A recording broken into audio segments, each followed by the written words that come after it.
एक और अनुग्रह दिन दान में देने वाले प्रभु को आज सुबह सारा आदर और महिमा अर्पित करते हैं।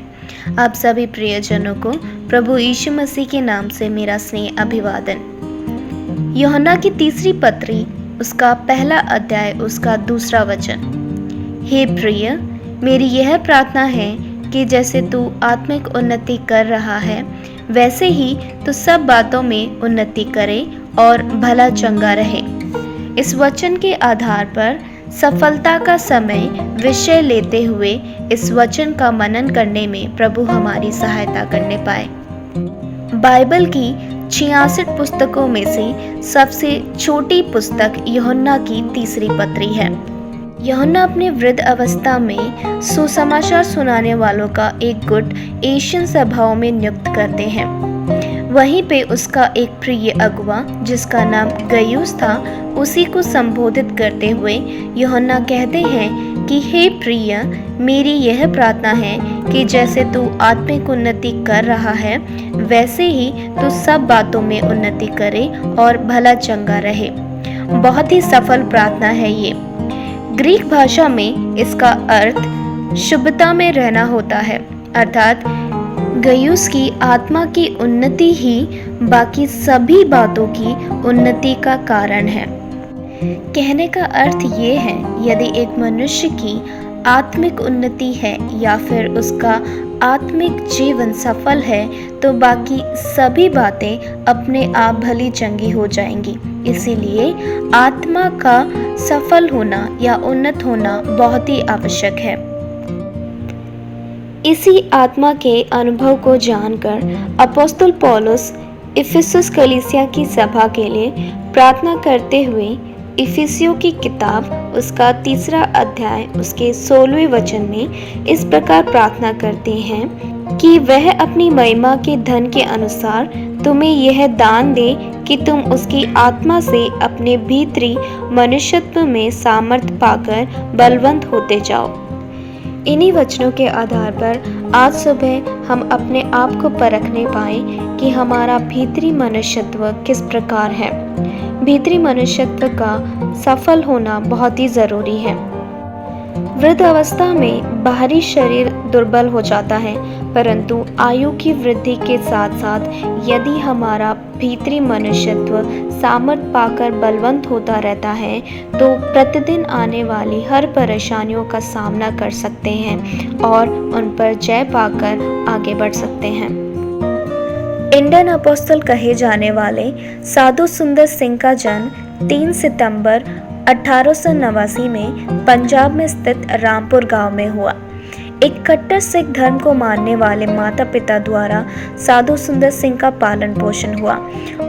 बचपन से ही भक्ति से प्रिय रखने वाले साधु सुंदर सिंह हर सुबह अपने नाश्ते से पहले सिख धर्म के धर्मशास्त्रों को पढ़ते और उस पर ध्यान लगाते और उसी प्रकार अपने ईश्वरों से प्रार्थना भी किया करते थे। हिंदू, मुस्लिम सभी धर्मों के धर्मशास्त्रों को पढ़ना उनकी आदत में था। अपनी पढ़ाई के विषय में ईसाई समुदाय के स्कूल में पढ़ने का अवसर मिला। अपने धर्म से प्रीति रखने के कारण वो ईसाई धर्म से बहुत ही घृणा करते थे और ईसाई मिशनरियों पर अपना क्रोध निकालते थे। वे उन पर पथराव करते थे और उन्हें सताते थे। उसके बाद में वे सरकारी स्कूल में गए। एक दिन उन्होंने एक बाइबल खरीदी और उसका एक एक पन्ना फाड़ कर जला दिया। जहाँ पे वो ईसाई धर्म से घृणा करते थे, वहाँ पर वह अपने धर्म से बहुत ही प्रीति रखते थे।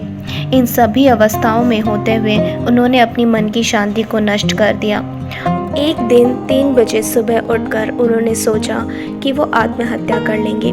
आत्महत्या करने से पहले उन्होंने अपने कक्ष में जाकर इस प्रकार प्रार्थना करी कि यदि कोई परमेश्वर है तो मेरे सामने प्रकट हो, मुझे उद्धार का रास्ता दिखा और मेरे जीवन में शांति प्रदान कर। जब वो इस प्रकार प्रार्थना कर ही रहे थे, तब उनके कक्ष में बहुत सा तेज प्रकाश हुआ और उस प्रकाश में उन्होंने यीशु मसीह के छिदे हुए हाथों को आगे आते हुए देखा और उनसे यह पूछा कि तू मुझे क्यों सताता है? मैं ही सच्चा परमेश्वर हूँ, मैं तेरा छुड़ाने वाला भी। तुरंत ही साधु सुंदर सिंह का भीतरी मनुष्यत्व बदल गया और उन्होंने अपने मन में वो शांति अनुभव करी जो उन्होंने आज तक नहीं करी थी। और उसके बाद उनका पूरा जीवन ही बदल गया। उसके पश्चात बिना पाँव में चप्पल पहने वे कठोर रास्तों पर अपनी यात्रा करते थे और बहुत सी सीमाओं तक जाकर उन्होंने परमेश्वर के वचन का प्रचार किया। हिमालय की यात्राओं में बिना पाँव में चप्पल पहने जब वो यात्रा कर रहे थे तो यात्रा के दौरान उनके पूरे पैर फट गए और उनसे खून बहने लगा। उस खून को बहते हुए देखकर एक यात्री ने उनसे पूछा, आप बिना चप्पल पहने यात्रा क्यों कर रहे हैं? तब उन्होंने उत्तर दिया कि काल्वरी पर यीशु मसीह ने अपना लहू बहाया और यह बात जिन्हें नहीं पता है उन्हें यह बात बताने के लिए है। इसके बाद से ही उन्हें पाँव से खून बहे जाने वाले apostle, the apostle with bleeding feet के नाम से जाना गया। साधु सुंदर सिंह में परमेश्वर के लिए हर दर्द को सहने का सामर्थ्य उनके भीतरी मनुष्यत्व के सफल होने के कारण था। भीतरी मनुष्यत्व बल प्राप्त करके पूरी रीति से परमेश्वर को अपना चुका था और इसी कारण उनका जीवन सफल हुआ।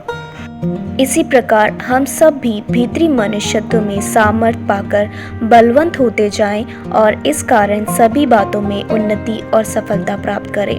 प्रभु इन वचनों के द्वारा आपको बहुतायत से आशीषित करे। आमीन।